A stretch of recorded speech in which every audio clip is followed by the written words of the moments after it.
नमस्कार मित्रांनो, माझ्या शेळके वकील चॅनलमध्ये तुमचं सहर्ष स्वागत आहे.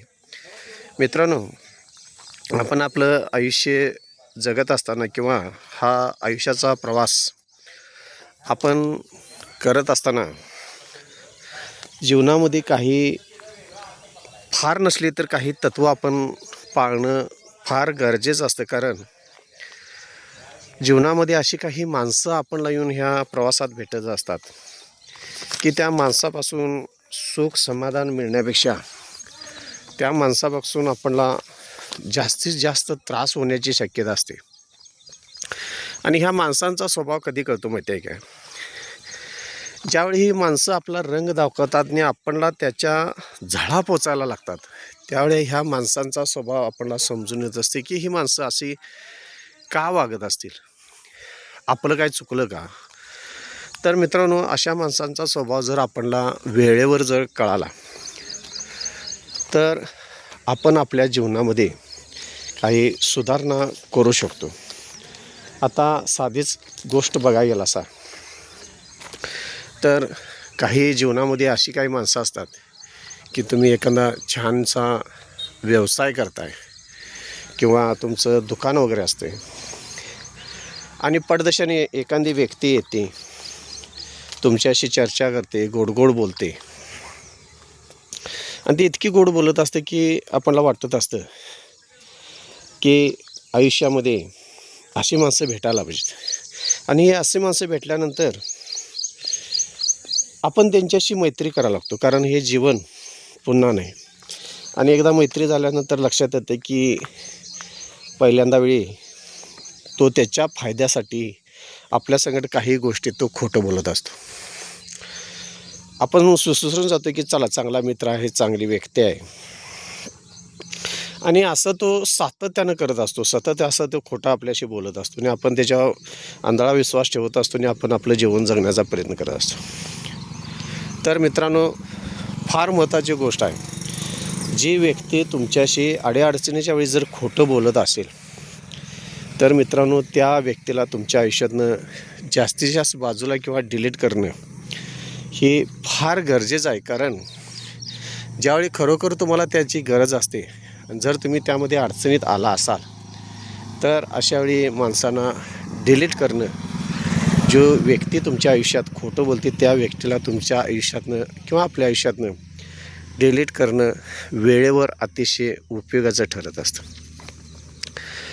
अशाच पद्धतीचं दुसरी व्यक्ती आपल्या जीवनात येत असते की ते तुम्ही तुमच्याबरोबर असते, सातत्यानं तुमचे विचार पडतात, तुमच्याबरोबर असते, साथ देण्याचा प्रयत्न करत असते, पण ते पाठीमागून वार करत असते.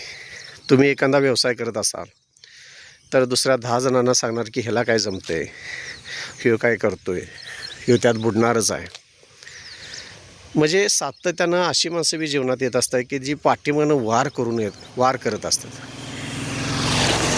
पण अशी माणसंसुद्धा मित्रांनो तुम्हाला कळाली पाहिजेत की समोर वार करणारी कुठली आहेत, पाठीत वार करणारी कुठली आहेत, आणि आपणला त्या सुंदर जीवन जगत असताना आपणला ही माणसं कुठली त्रासदायक आहेत, ह्यासुद्धा गोष्टी जर आपल्याला वेळेवर समजल्या तर आपलं हे जीवन चाललेलं आहे ते सुखी समाधानी जास्तीत जास्त करता येईल.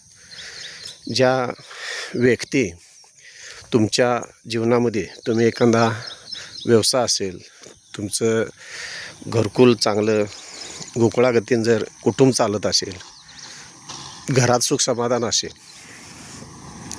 तर काही शेजारी म्हणा, नातेवाईक म्हणा, काही अशा व्यक्ती मच्छरी तुमच्या जीवनात येत असतात किंवा आपल्या जीवनामध्ये येत असतात की त्या लोकांना तुमचं चांगलं झालेलं कधी बनवत नाही आणि त्यांना फक्त एकच असतं की तुमचं सातत्यानं काही ना काहीतरी वाईट व्हावं, काही ना काहीतरी तुमचं वाईट ऐकायला मिळालं.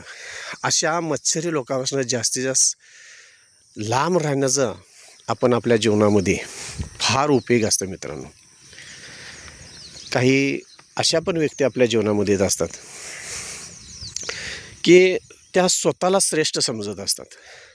जिथं जाल, जिथं तुम्ही त्यांच्यावर थांबाल, त्या व्यक्तीकडे एवढी कुवत पण नसते की त्यानं स्वतःला इतकं श्रेष्ठ समजावं. म्हणतात ना, ते स्वतःच्या समोर भिंतीवर आरती ठेवून ओवाळून घ्यायची.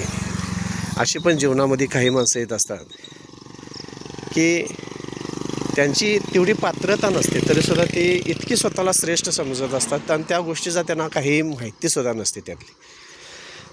अशा लोकांच्यापासून जास्तीत जास्त आपण जर आपल्या जीवनामध्ये दूर राहिलो तर मित्रांनो, आपण आपला सुंदर आयुष्य, छान आयुष्य जगू शकत असतो. कारण अशी स्वतःला श्रेष्ठ समजणारी व्यक्ती ही जीवनामध्ये एक कोणाच्या उपयोगी पडत नसते. आणि जिथं मान सन्मानाच्या गोष्टी करून जेवढं काय आपण आपल्या पदरात पाडून घ्यायचं तेवढे ह्या व्यक्ती त्या करत असतात. त्यानंतरची फार महत्त्वाची जर व्यक्ती जीवनात तुमच्या बघितलीसा तर मित्रांनो, जी व्यक्ती तुमच्या पाठीमागं तुमची निंदा नालस्ती करणार असती, चुगली करणार असती, तुमचं चांगलं चालवलेलं बघवत नसतं, अशा बी जीवनामध्ये काही आपल्या व्यक्ती येत असतात की त्या व्यक्तींना कधीही तुमचं मित्रांनो चांगलं चाललेलं किंवा आपलं सगळं चांगलं झालेलं व्यवसाय असेल, नोकरी असेल, तुमची वेळेवर होणारी प्रगती असेल, ही त्या व्यक्तींना कधीही बघवत नाही. आणि ते मित्रांनो दुसऱ्याकडे जाऊन तुम्ही न केलेला गुन्हासुद्धा ते तुमच्यावर डाळण्याचा प्रयत्न करत असतात.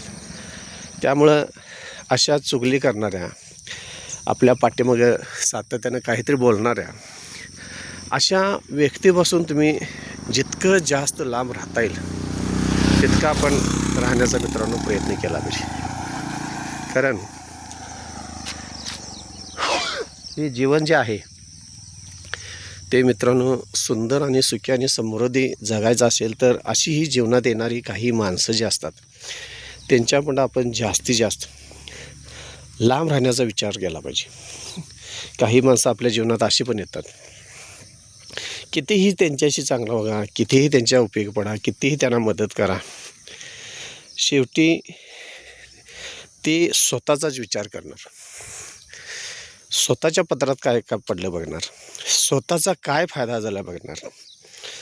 अशी सुद्धा मित्रांनो आपल्या जीवनात अनेक माणसं येतात की त्यांना तुमचं काय चाललं आहे, तुम्ही किती दुःखात आहे, किती कष्टात आहे, किती त्रासात आहे, त्याचं काहीही देणं घेणं नसतं मित्रांनो. फक्त त्यांना एकच कळत असतं, ह्या व्यक्तीपासून माझा जितका माझ्या जीवनामध्ये फायदा होईल तेवढा दुसऱ्याकडं फायदा करून घ्यायचा.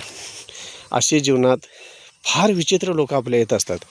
आणि ही अशा प्रकारची जी लोकं आहेत हे जर आपल्याला वेळेवर जर मित्रांनो आपल्याला समजली तर आपण ह्या लोकांना जास्तीत जास्त आपल्यापासून किंवा आपल्या जीवनातून जितकं लांब ठेवता येईल तेवढं ठेवण्याचा का प्रयत्न करायचा की अशा माणसाच्यामुळं आपण एवढं चांगलं, प्रामाणिक, कुणालाही त्रास न देता, कुणाच्याही आयुष्यात ढळाढळ न करता जे काय आपण आपल्या जीवनामध्ये आलेला त्रास असेल, सुख असेल, दुःख असेल, आपण आपल्या पद्धतीनं भोगण्याचा प्रयत्न करत असतो आणि सुखसुद्धा आपण आपल्या पद्धतीनं भोगण्याचा प्रयत्न करत असतो. मग अशा माणसांना जर आपल्या जीवनात थोडंसं लांब जर ठेवलं जा तर खऱ्या अर्थानं मित्रांनो सुखी आणि समृद्धी जगता येईल. त्यासाठी फार महत्त्वाची गोष्ट म्हणजे तुम्ही अशा माणसांना जितकं जास्त लांब ठेवता येईल तेवढं आपण लांब ठेवणं गरजेचं आहे. ह्याच्यापेक्षा अनेक जीवनात वेगवेगळी माणसं आपल्या येत असतात आणि त्या प्रत्येक टप्प्याला आपल्याला समजून येत असतं की आपण आपलं जगणारं जीवन हे फार सुखी, समाधानी आणि समृद्धी असतं. पण अशी काही वेळ येते असते की त्यामुळं ह्या जीवनामध्ये त्रास होण्याची शक्यता असते. त्यामुळे मित्रांनो जी वाईट प्रवृत्ती आहे, वाईट विचारसरणीची लोक आहेत, वाईट भावनेची लोक आहेत किंवा त्रास देणाऱ्या व्यक्ती आहेत, त्यांच्यापेक्षा 10 फूट लांब राहून आपण आपलं जीवन हे सुंदर, सुखी आणि समृद्धी करण्याचा मित्रांनो प्रयत्न करूया. धन्यवाद.